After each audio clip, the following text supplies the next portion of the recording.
সবচেয়ে বড় অপরাধ হচ্ছে আমি ভারত বিরোধী কথা বলি, ফেসিবাদ সরকার আওয়ামী লীগের বিরুদ্ধে কথা বলি। বর্তমান যারা উপদেষ্টা আছেন এদের পিএসের যেই ব্যাংক ব্যালেন্স এই সব হিসাব নিকাশ আমার ফোনে ছিল, এবং এদের তথ্যগুলো আমি একমাত্র ব্যক্তি বাংলাদেশে দাঁড়িয়ে আমি এদের তথ্য ফাঁস করেছিলাম। বলছিলাম যে যমুনা থেকে 40 কোটি টাকার মতো এদের পিএসরা নিয়েছে, এবং প্রায় 200-300 কোটি টাকার মালিক এই আসিফের পিএস মুয়াজ্জিম। তো এটা আমার জন্য কাল হয়ে দাঁড়াইছে। আমি গত ওই যে আপনি দেখেন গত 7 তারিখে আমি আপনাদেরকে দেখাই, গত 8 তারিখে এই যে গত 8 তারিখে ওবার অ্যাপের মাধ্যমে আমি সকাল দিকে সেহরি করে সতর্কঘাট থেকে মিরপুরের উদ্দেশ্যে রওনা দিই। এক ব্যক্তির থেকে আমি টাকা পাইতাম। তো হঠাৎ করে চারপাশ থেকে আমি যখন মিরপুরে মুভ করি তখন পিছর থেকে মানে মিরপুরের রাস্তা থেকে 4-5 জন অস্ত্র নিয়ে আমাকে ধাওয়া করে। তাদের কাছে পিস্তল ছিল এবং আরও কিছু অস্ত্র ছিল।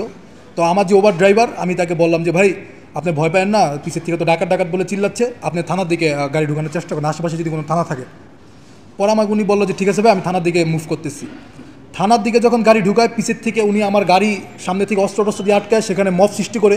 তারা 5-6 জন ইয়াং ছেলে এবং অনেকে মাস্ক টাস্ক পরা, কালো ড্রেস পরা ছিল, কালো শার্ট পরা, আমাকে আটকিয়ে এরা বলতেছে যে ডাকাত। আশেপাশে আরও 20-25 জন ছেলে পেলে এসে আমার মোবাইল টোবাইল সব নিয়ে গেছে, আমার মানি ব্যাগে টাকা ছিল, টাকা পয়সা নিয়ে গিয়ে পরবর্তীতে আমাকে র্যাবের কাছে হ্যান্ড ওভার করছে। র্যাবের কাছে হ্যান্ড ওভার করার পরে পরবর্তীতে আমি জানতে পারি আমার নামে নাকি ডাকাতির মামলা দিছে, আমাকে থানায় নিয়ে গেছে। আমার ঘটনা হচ্ছে মিরপুরে। আমার মামলার চার্জশিটে লেখা আছে যে আমাকে নাকি হাবিবনগর 300 ফিট থেকে ধরা হয়েছে। কিন্তু আমি একজন দুবাইতে ব্যবসা করি, সেখানে পড়াশোনা করি এবং দেশের বর্তমান পরিস্থিতি নিয়ে ভারতের বিরুদ্ধে কথা বলি। তো এরকম একজন ছেলে একটা ডাকাতি করতে যাবে, এটা মানে বিশ্বাসযোগ্য হয় কিভাবে, এটা আমার মাথায় ধরে না। তার ভিতরে হচ্ছে সবচেয়ে বড় বিষয় হচ্ছে আমি মিরপুরে ধরা খেলাম, আমার মামলা দিল হচ্ছে রূপগঞ্জ থানায়, অর্থাৎ 300 ফিটের রাস্তায়। আমাকে মিরপুর মডেল থানা কিংবা আমাকে নিয়ে যাবে হচ্ছে কেরানীগঞ্জে বা এই জসকোটে, আমাকে নিয়ে গেছে রূপগঞ্জের থানায়। সেখানে নিয়ে মানসিকভাবে টর্চার করছে। এখন পর্যন্ত আমি অসুস্থ, কারেন্টের শট দিয়ে আমার অবস্থা পুরো খারাপ। এখন পর্যন্ত আমি অনেকের নাম বলতে পারি না। এই ঘাড়ে কারেন্টের শট দিচ্ছে, পায়ের ভিতরে না হলেও 100-র উপরে মানে আঘাত করছে। র্যাব যখন আমাকে নিয়ে গেছে, র্যাবের একজন ঊর্ধ্বতম কর্মকর্তা বলতেছে যদি আমাদের আগের সময় থাকতো তাহলে তোরে ক্রুজ ফায়ার দিয়ে মেরে ফেলাইতাম। র্যাবের বিরুদ্ধে কথা বলোস, আওয়ামী লীগের বিরুদ্ধে কথা বলোস, আওয়ামী লীগ তো দেশে আবার ফিরে আসবে।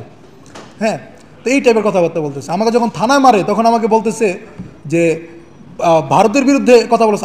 আমি যদি অপরাধী হই, আমি ডাকাতি মামলা করি, আমাকে আমার আদালত আছে, আদালতে বিচার প্রক্রিয়াধীন, আমি আদালতের প্রতি সর্বোচ্চ শ্রদ্ধাশীল। আদালত যেখানে রায় দিবে আমি সেটার প্রতি সর্বোচ্চ শ্রদ্ধাশীল।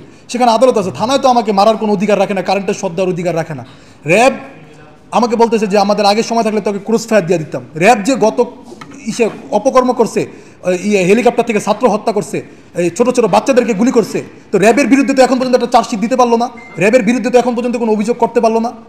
আমার মতো একটা নিরীহ ছেলে প্রশাসনের বিরুদ্ধে বলি, এদেশের মানুষের পক্ষে কথা বলি, ভারত বিদ্বেষী, এটাই আমার সবচেয়ে বড় অপরাধ। আগামী 50 বছরও আর দ্বিতীয়ত আমার মতো একটা ছেলের জন্ম যেন এদেশে না হয় দোয়া করি। অ্যাটলিস্ট আমাকে যেভাবে হ্যারাসমেন্ট করা হয়েছে, আমার বাবার কতগুলো টাকা গেছে, আমি ব্যক্তিগতভাবে হ্যারাসমেন্ট হয়েছি, আমাকে নিয়ে অনেক নিউজ করছে, আসিফ নাহিদের সাথে ছবিগুলো সোশ্যাল মিডিয়ায় ভাইরাল করছে। তারপর হচ্ছে আমার ব্যক্তিগত লাইফ টান দিছে, আমি কি করি না করি সব কিছু নিয়ে এরা অনেক মাখামাখি করছে। এটা নিয়ে আমার কোনো নেই, মাথা ব্যথা নাই। কিন্তু আমাকে যেভাবে মারা হয়েছে, হ্যারাসমেন্ট করা হয়েছে, যেভাবে আমাকে শারীরিক মানসিকভাবে নির্যাতন করা হয়েছে, এটার জন্য আমি এই দেশের স্বরাষ্ট্র মন্ত্রণালয়ের কাছে আমি চাই যে আমার মামলাটা তারা দেখুক। এবং যেখানে আমার মামলা হচ্ছে আপনার এই মিরপুরে, আমি এক লোকের থেকে টাকা আনতে গেছি, সেই ডকুমেন্টস আমার কাছে আছে, সেগুলো আমি শো করছি। তো আমাকে রূপগঞ্জ থানায় মামলা দেয় কীভাবে? আর মিরপুরে যদি মব সৃষ্টি করে, পাবলিক কোনোভাবে হ্যারাসমেন্ট করে, বা মিরপুরে যদি আমাকে আমার গাড়ি ধরে, একটা ওভার গাড়ি নিয়ে কেউ কি ডাকাতি করতে যায়? আপনি আমাকে একটু বলেন। এই যে ওভারের লিস্ট আমার কাছে আছে, আমি একদম ওভার থেকে আপনাদেরকে বের করে দেখাচ্ছি। এই যে আমার ওভার অ্যাপ, আমি ওভার থেকে আপনাদেরকে দেখাচ্ছি।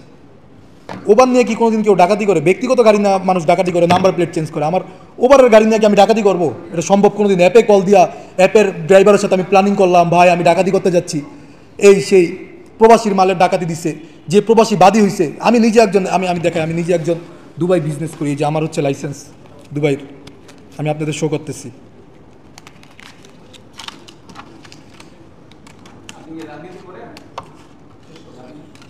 হ্যাঁ, এই যে আমি পলিটিক্যাল সাথে যেতে, এই যে আমার হচ্ছে দুবাইয়ের আপনার লাইসেন্স।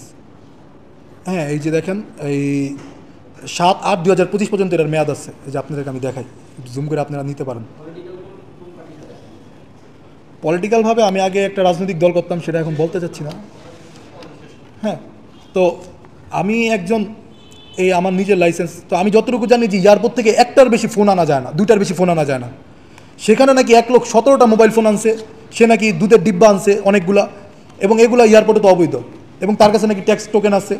যে লোক বাদী হয়েছে আর কি, আমি বাদীর বিবরণটা দিচ্ছি আপনাকে, আমার মামলা নথিতে যেভাবে পড়লাম, পরবর্তীতে জেল থেকে বাইর হওয়ার পরে। তো জেলের ভিতরে তো মামলার নথি বা ওইগুলো নেওয়ার কোনো সুযোগ নাই, সেখানে তো কোনোভাবে কোনো নিউজ টিউজ নেওয়ারও সুযোগ নেই। তো পরবর্তীতে যখন আমি দেখলাম নথিতে, সেখানে একজন বাদী হয়েছে, তো তিনি বলতেছিলেন যে এই দুবাই থেকে তিনি গোল্ড আনছেন 40 কেজি, মোবাইল আনছেন 17টা, নাকি কয়টা মোবাইলের জানি লেখা আছে। তো একজন প্রবাসী একটা মোবাইল আনতে পারে, দুইটা মোবাইল আনতে পারে, সেই 17টা মোবাইল এয়ারপোর্ট থেকে ট্যাক্স ফাঁকি দিয়ে আনলো, কাস্টমসের অফিসারের সাথে জড়িত। কাস্টমসকে ধরবেন আপনারা, আমারও ধরতেছেন, আমি কি দেশের প্রশাসন? আমার সাথে পুলিশের রানিং গাড়ি দেখাইছেন, যাদেরকে জীবনে দেখি না, আমার সাথে কোনো কন্ট্যাক্ট নেই। আপনারা আমার কন্ট্যাক্ট লিখ মিডিয়াতে দিয়ে দেন, ফাঁস করেন। আমাকে নিয়ে 71 টিভি, তারপরে NTV নিউজ করছে, তারপর আরও কিছু নিউজ চ্যানেল একটা নিউজ করছে, পুরো এটা সোশ্যাল মিডিয়া হ্যারাসমেন্ট করলো আমাকে।